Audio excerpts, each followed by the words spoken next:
টি-20 বিশ্বকাপ জয়ের পর একসাথে অবসর নিয়েছিলেন টি-20 থেকে।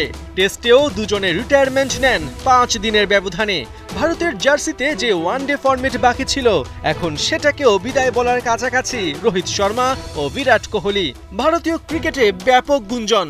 25 অক্টোবর সিডনিতে অস্ট্রেলিয়ার বিপক্ষে তৃতীয় ওয়ানডেতে দুজনকে গ্র্যান্ড ফেয়ারওয়েল দেবে ভারত।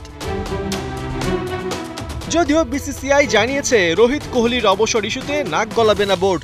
রিটায়ারমেন্টের ব্যাপারে তারাই সিদ্ধান্ত নেবেন। পিটিআইকে দেয়া সাক্ষাৎকারে এক বিসিসিআই কর্তা জানিয়েছেন, রোহিত কোহলির মনের মধ্যে কিছু থাকলে বিসিসিআইকে জানাবেন।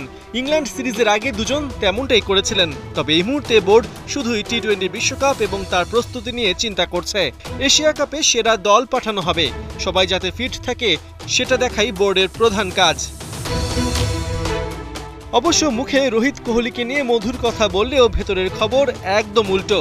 জানা গেছে নির্বাচকদের 2027 ওয়ানডে বিশ্বকাপের প্ল্যানে নেই এই দুই কিংবদন্তি। কেননা সে সময় রোহিতের বয়স হবে 40 আর কোহলির 39। গুঞ্জন আছে দুই তারকা ভারতের জাতীয় one day championship Vijay Hazare trophy খেলতে পারেন। 24 ডিসেম্বর থেকে শুরু হবে বিজয় হাজারে ট্রফি। তবে বিসিসিআই সূত্রের বরাতে ভারতীয় মিডিয়া বলছে, রোহিত কোহলি বিজয় হাজারে ট্রফি খেলতে চাইলেও তার আগে 6টা ওয়ানডে আছে। অস্ট্রেলিয়া ও দক্ষিণ আফ্রিকা সিরিজের মাঝে দক্ষিণ আফ্রিকা এ দলের সিরিজ আছে ভারত এ দলের সঙ্গে। প্রশ্ন হলো, এই জুটি এ দলের ম্যাচগুলো খেলতে চায় কিনা। তার চেয়েও বড় কথা, অজিত আগারকারের নির্বাচক প্যানেল তাদের খেলতে দেয় কিনা। এদিকে কলকাতায় এক অনুষ্ঠানে সাবেক ভারতীয় অধিনায়ক ও বিসিসিআই প্রেসিডেন্ট সৌরভ গাঙ্গুলি রোহিত কোহলির পাশে দাঁড়িয়েছেন। তার সাফ কথা, ভালো খেললে দুজনেরই খেলা চালিয়ে যাওয়া উচিত।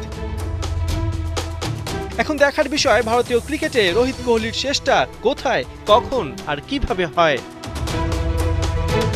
পার্থ বণিক, ৭১।